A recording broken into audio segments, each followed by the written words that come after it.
திருப்பூரில் gas cylinder தட்டுப்பாடு ஏற்பட்டிருக்கிறது. புக்கிங் செய்ய வழங்கப்பட்டுள்ள கேஸ் சிலிண்டர்கள் புக்கிங் செய்ய முடியாமல் வாடிக்கையாளர்கள் தவித்து வருகின்றனர். திருப்பூரில் கேஸ் சிலிண்டர் புக்கிங் செய்வதில் சிக்கல் ஏற்பட்டிருக்கிறது. திருப்பூர் மாவட்டத்தில் கேஸ் சிலிண்டர் புக்கிங் செய்வதில் சிக்கல் ஏற்பட்டிருக்கிறது. முக்கிய செய்தியாக தற்போது நாம் பார்த்து கொண்டிருக்கிறோம். போர் காரணமாக இந்தியாவில் கேஸ் விலை உயர்ந்த நிலையில் தற்போது இந்தியாவின் பல்வேறு பகுதிகளில், குறிப்பாக திருப்பூரில், தமிழ்நாட்டின் திருப்பூரில் கேஸ் சிலிண்டர் புக் செய்வதில் சிக்கல் ஏற்பட்டிருக்கிறது. கேஸ் சிலிண்டர்கள் புக் செய்ய முடியாததால் வாடிக்கையாளர்கள் தவித்து வருகிறார்கள். கூடுதல் விவரங்களை செய்தியாளர் மணிகண்டன் வழங்க கேட்கலாம்.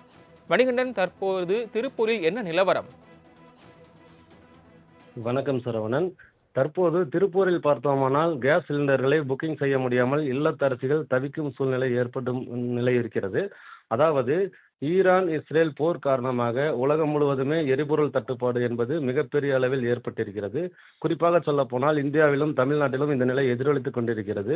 திருப்பூர் மாநகர் மற்றும் மாவட்டத்தை பொறுத்தவரை வணிக சிலிண்டர்கள் பெருமளவு தட்டுப்பாடு ஏற்படும் சூழ்நிலை இருப்பதாகவும், இன்னும் 2 நாட்களில் முழுமையாக வணிக சிலிண்டர்களே கிடைக்காத சூழ்நிலை ஏற்பட்டுவிடும் என்று இன்று காலை ஓட்டல் உரிமையாளர்கள் சங்கத்தின் நிர்வாகிகள் தெரிவித்திருக்கிறார்கள்.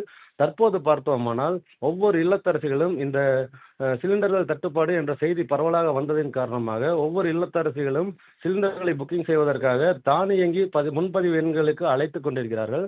அவ்வாறு அழைக்கும் போது குறிப்பிட்ட இண்டேன் நிறுவனமும் பாரத் நிறுவனம் என்ற 2 நிறுவனங்கள் இந்த புக்கிங்கில் ஈடுபடுகிறார்கள். இண்டேன் நிறுவனத்தை பொறுத்தவரை பார்த்தோமானால் அந்த தானியங்கி புக்கிங் எண்கள் முழுமையாக தற்காலிகமாக செயல்பாட்டில் இல்லை என்றே வருகிறது. இதன் காரணமாக திருப்பூரைச் சேர்ந்த இல்லத்தரசிகள் பலரும் தொடர்ச்சியாக புக்கிங் செய்வதில் மும்முரம் காட்டுகிறார்கள். ஒவ்வொரு தொடர்பு கொள்ளும் போதும் அங்கு தொடர்புக்கு வெளியே இருப்பதாக தெரிவிக்கப்படும் காரணத்தினால் கேஸ் சிலிண்டர் புக்கிங் செய்ய முடியாத நிலை ஏற்பட்டிருக்கிறது. கேஸ் சிலிண்டர் மட்டுமே தற்போதைய தமிழ்நாட்டின் சமையலுக்கான முழுமையான ஆதாரமாக இருக்கிறது. மற்ற அடுப்புகள் பெருமளவு கிடையாது. ஓரிரு வீடுகளில் மட்டுமே எலக்ட்ரிக் அடுப்புகள் மற்றும் விறகு அடுப்புகள் பயன்படுத்தப்படும் சூழ்நிலை இருக்கிறது. கிட்டத்தட்ட 99% முழுக்க எல்பிஜி எரிவாயு சிலிண்டர்களையே தமிழ்நாட்டு மக்கள் நம்பி இருக்கிறார்கள். திருப்பூரிலும் இதே நிலைதான் இருக்கிறது. தற்போது இந்த சூழ்நிலை, இந்த கேஸ் சிலிண்டர் தட்டுப்பாடு காரணமாக ஏற்பட்டுள்ள சூழ்நிலையும், புக்கிங் செய்ய தானியங்கி எண்கள் இயங்காததன் காரணமாக பெருமளவு இல்லத்தரசிகள் தவிர்த்துக்கு ஆளாகும் சூழ்நிலையை நாம் பார்த்து கொண்டிருக்கிறோம். அடுத்ததாக என்ன செய்வது என்று தெரியாமல் ஒரு சிலர் வணிக சிலிண்டர்களை வாங்கி வைக்கக்கூடிய சூழ்நிலையும் திருப்பூரில் நிலவுகிறது.